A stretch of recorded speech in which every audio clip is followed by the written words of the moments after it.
तर लाडक्या बहिणींनो, 2 मोठ्या अपडेट जे आहेत आज आपल्याला पाहायचे आहेत. एक म्हणजे हप्ता वाटप सुरू आहे पण आणि दुसरी गोष्ट ज्या लाडक्या बहिणींना पैसे नाही आले त्यांनी करायचं तर करायचं काय?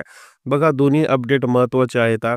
लाडक्या बहिणीचा हप्ता वाटप जे आहे सुरू झालं आहे मात्र काय त्याच्यातल्या पुढची प्रोसेस आहे आणि ज्या लाडक्या बहिणींना पैसेही आले नाहीत म्हणजेच काय तर त्यांना ₹1500 आले नाहीत, त्यांनी काय करायचं?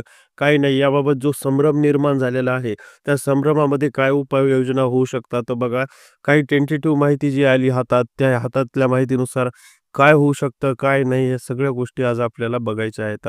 बघा बघा, जी माहिती हातात आली त्या माहितीच्या आधारे मी तुम्हाला काही गोष्टी ज्या आहेत सांगणार आहे. सुरुवात करूया. हप्ता वाटप सुरू आहे, पण बघा काल आणि परवापासून हप्ता वाटप सुरू आहे. किती जणांना हप्ता भेटला आणि किती जणांना नाही भेटला त्यांनी कमेंट नक्की करा. मात्र यामध्ये एक गोष्ट आहे, की हप्ता वाटप एकाच दिवसात न होता हळू होत आहे. मी माझ्या माहितीप्रमाणे जसं पाहिलं तसं परभणी जिल्हा, नांदेड जिल्हा, माझ्या माहितीप्रमाणे नाशिक साईडला काही जिल्हे असे आहेत, की जिथे पहिल्यांदा हप्ता वाटप सुरू झाला. बरोबर आहे. यानंतर डी प्रोसेस थांबली नसून डी प्रोसेस सुरूच आहे. डी प्रोसेस जी आहे हळू जी आहे सुरू आहे. मग कधीपर्यंत? आजपर्यंत सुरू असल्यामुळे जे आहे कालही काही बऱ्याच लाडक्या बहिणींना पैसे पडले, परवा पडले. आजही काही लाडक्या बहिणींना पैसे पडू शकतात. आज बँकेच्या ह्याच्यावर आहे. मात्र एखादा दिवस जे आहे आपल्याला माहिती आहे, की उद्या संडे आहे. संडेचं डी होऊ शकतं का नाही? याबाबत जे आहे आपल्याला माहीत आहे, की संडेला डी नाही होत. त्याच्यामुळे सोमवारचा दिवसही काही लाडक्या बहिणीला उघडू शकतो आणि सोमवारच्या दिवशीही तुम्हाला ₹1500 खात्यात जमा होऊ शकतात. त्यामुळे चिंता करण्याची गरज नाहीये. बघा 3 दिवस झाले हप्ता वाटप सुरू आहे. माझ्या माहितीप्रमाणे परवाचा पहिला हप्ता जो होता, तो मात्र काही जिल्ह्यातच पडला. कालचा हप्ता जो आहे काही जिल्ह्यात पडला आणि आजही काही जिल्ह्यात हप्ता सुरूच आहे. म्हणजे काय? तर मात्र डी प्रोसेस जी आहे टप्प्याटप्प्याने सुरू आहे. आता ही डी प्रोसेस आज किंवा आज माहीत नाही कन्फर्म मला, आज शनिवारचं सुट्टी आहे की नाही. मात्र आज किंवा उद्यामध्ये जे आहे स्टॉप होऊ शकते. कारण बँक हॉलिडे असू शकतात. यानंतर मात्र ही डी प्रोसेस डायरेक्ट चालू होणार सोमवार. मग यामध्ये जे आहे बऱ्याच लाडक्या बहिणी पॅनिक होतात. आम्हाला अजूनही आले नाही. 4-5 दिवस होऊन गेले. मग आम्ही काय करावं? हे असे बरेच जे आहेत प्रश्न त्यांच्या मनामध्ये गोंधळलेल्या परिस्थितीत असतात आणि यामध्येच उत्तर तुम्हाला याचं एकच सांगतो, की तुम्हाला काही दिवस म्हणजेच काय तर सोमवारपर्यंत वाट बघायची आहे. आता ही कोणी वाट बघायची आहे हे सगळ्यात मोठा क्लू तुम्हाला सांगतो. ज्यांना जून आणि जुलैचा हप्ता रेग्युलर आला, त्यांनीच ही वाट बघायची आहे. रेग्युलर आला त्यांनीच ही वाट बघायची आहे. प्रत्येकाने वाट बघायची गरज आहे का? तर नाही. प्रत्येकाने वाट बघायची गरज नाहीये. यांना 2 महिने सुरळीत आले त्यांनीच वाट बघा. त्यांच्यासाठीच हा स्पेशल जे आहे हप्ता येणार आहे आणि जे अपात्र आहेत त्यांच्यासाठी पुढे सांगणार आहे मी. मात्र ज्यांना हे 2 हप्ते रेग्युलर आले, त्यांनी जे आहे लाडक्या बहिणींची डी प्रोसेससाठी वाट बघायची. सोमवारी कन्फर्म त्यांच्या खात्यामध्ये जे आहे पैसे पडून जातील. त्यांनी चिंता करायची गरज नाही. कसं आहे पावसा-पाण्याचे दिवस आहेत आणि बऱ्याच ठिकाणी नेटवर्किंग प्रॉब्लेम येतो, बँकिंग सेक्टरला प्रॉब्लेम येतो आणि त्यामध्ये आज सॅटरडे आला आणि उद्या जे आहे संडे आहे. त्यामुळे बँक बंद असू शकण्याचा चान्स आहे. आज कितवा सॅटरडे आहे याबद्दल मलाही माहीत नाही. मात्र जर दुसरा आणि चौथा असेल तर मात्र या प्रोसेसला आपल्याला समोर जावं लागेल आणि बघा यानंतर मात्र आपल्याला सुरळीत हप्ता सोमवारी पडतो. ठीक आहे. तर असं झालेलं आहे, की काही जिल्ह्यामध्ये पहिल्या दिवशी जे आहे हप्ता पडला.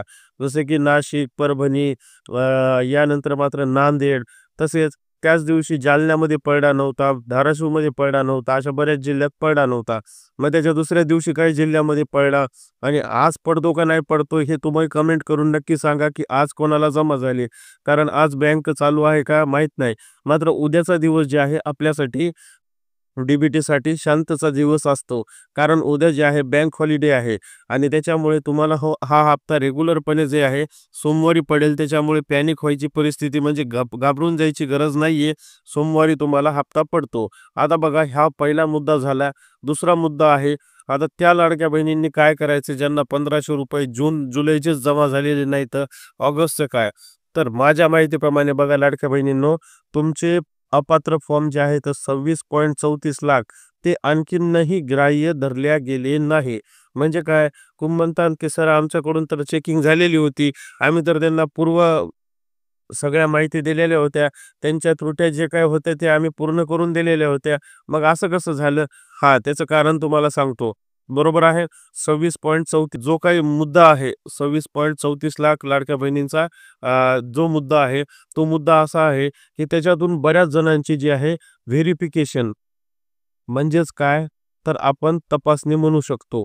तपासणी. तपासणी पूर्ण झालेली आहे. ठीक आहे. तपासणी पूर्ण झालेली आहे. मात्र काय?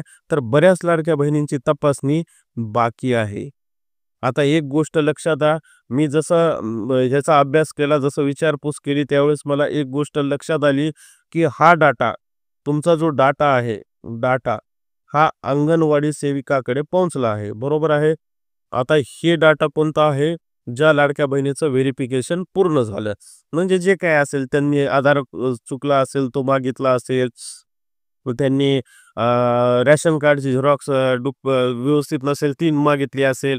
नाव करेक्शन असेल, अकाउंट नंबर चुकीचा असेल, या गोष्टी ज्या आहेत त्यांनी मागितल्या. बरोबर आहे. हा डाटा त्यांनी मागितला. इथपर्यंत क्लिक झालं सगळ्यांना. मात्र हा डाटा तुमचा वर गेलेला आहे. वर म्हणजे कुठे? राज्य सरकारपर्यंत. राज्य सरकारपर्यंत. बरोबर आहे. आता हा डाटा काय आहे? स्टोअर आहे. हा डाटा जे आहे राज्य सरकारकडे स्टोअर आहे. मग आता हे डाटा बरोबर आहे का चूक आहे? आता हे व्हेरिफिकेशन डबल एकदा लाडक्या बहिणीचं जे आहे वरी राज्याच्या लेवलला होणार आहे. म्हणजे काय? अंगणवाडी सेविकांनी ग्रीन बत्ती दिली, ओके. बरोबर आहे. म्हणजे हा फॉर्म पात्र आहे.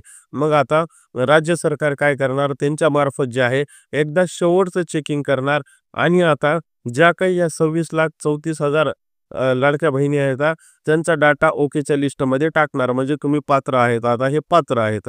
मात्र आणखीन एक मुद्दा इथे उपस्थित होतो, ते म्हणजे ज्यांच्याकडे अजूनही चेकिंग झाली नाही, त्या इथे थांबलेल्या आहेत. मग आता पर्याय काय आहे? तर यांना जे आहे आता चेक करणं. मग याच्यासाठी तुम्हाला आणखीनही काही दिवस लागू शकतात. कारण आणखीनही व्हेरिफिकेशन चालू आहे. बंद झाल्याची कुठलीच खबर नाहीये. म्हणजे काय? तर मग यांना थोडे दिवस थांबायचे. मग आता हे थांबल्यानंतर मात्र काय करायचंय? ह्यांचं व्हेरिफिकेशन पूर्ण करायचे. परत तो डाटा राज्याकडे पाठवायचा लाडक्या बहिणीमार्फत, अंगणवाडी सेविकांमार्फत आणि परत त्यांना ओकेच्या लिस्टमध्ये टाकायचे. मग काय होणार आहे बघा. एक लक्षात घ्या. मग आता ह्या 26,34,000 लाडक्या बहिणी आहेत. मग याच्यातून फिल्टर होऊन मग आता समजा 15 लाख लाडक्या बहिणी बरोबर आहे त्या पात्र झाल्या. मग आता हा डाटा कुठे जाईल? तर मात्र महिला व बालविकास विभागात जाईल आणि हा डाटा जे आहे आपल्या 2.5 कोटी लाडक्या बहिणीपैकी जे काही आता उरलेले आहेत 2.1 कोटी त्यामध्ये प्लस होईल. म्हणजेच काय होईल? अधिक होईल. अधिक झाल्यानंतर मात्र हे 2.1 आणि हे म्हणजेच काय? तर 2.25 कोटी लाडक्या बहीण तयार होतील. बरोबर आहे. मग आता यांचे पैसे ह्या महिन्यात येणार का? तर नाही येणार. बघा. मग आता ह्यांचा हप्ता कधीपासून चुकलाय? कधीपासून चुकलाय? तर जून आणि जुलै आणि ऑगस्ट. बरोबर आहे. मग आता दिवाळीचा मोसम आहे. दिवाळीला तुम्हाला सांगतो दिवाळीच्या तारखेला एकत्रितपणे हप्ता तुम्हाला जे आहे 6,000 भेटायचा दाट चान्स आहे बघा. दाट चान्स. कारण तुमचा हप्ता रुकलेला आहे. तुम्ही पात्र येता तर हप्ता कुठेच जाणार नाही.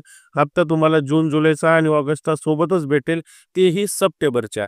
बरोबर आहे. म्हणून आता दिवाळी आलेली आहे. ऑक्टोबरमध्ये माझ्या माहितीप्रमाणे 17 तारखेला दिवाळी आहे.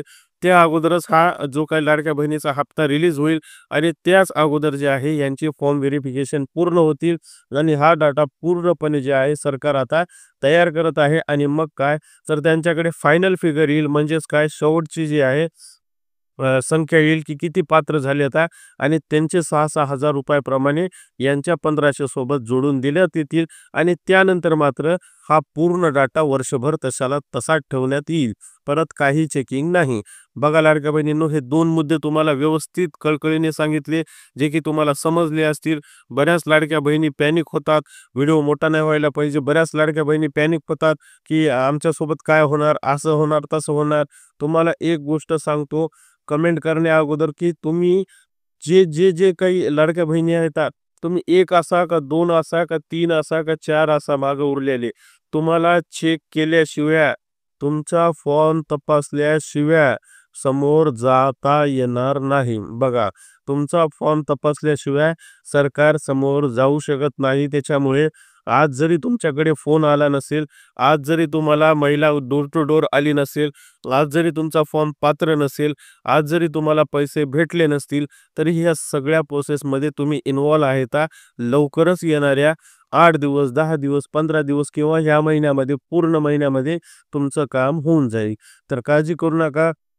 जर तुम्ही व्हिडिओ आवडला असेल तर कमेंटमध्ये जय श्रीराम लिहायला विसरू नका.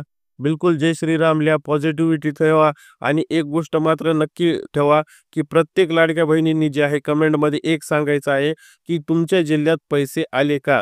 याने काय होईल, की ज्या जिल्ह्यात पैसे आलेत, त्या जिल्ह्यातल्या लाडक्या बहिणीला समजून जाईल, की आपल्याला पैसे आलेत का नाही आलेत.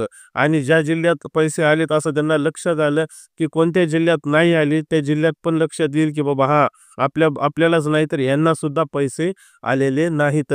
म्हणजे याचा अर्थ आपला हा जिल्हा अजूनही वाटपला सुरुवात झालेला नाही. जेणेकरून बहिणींना मदत होईल. बघा व्हिडिओ आवडला असेल तर नक्की लाईक करा, चॅनलला सबस्क्राईब करायला विसरू नका.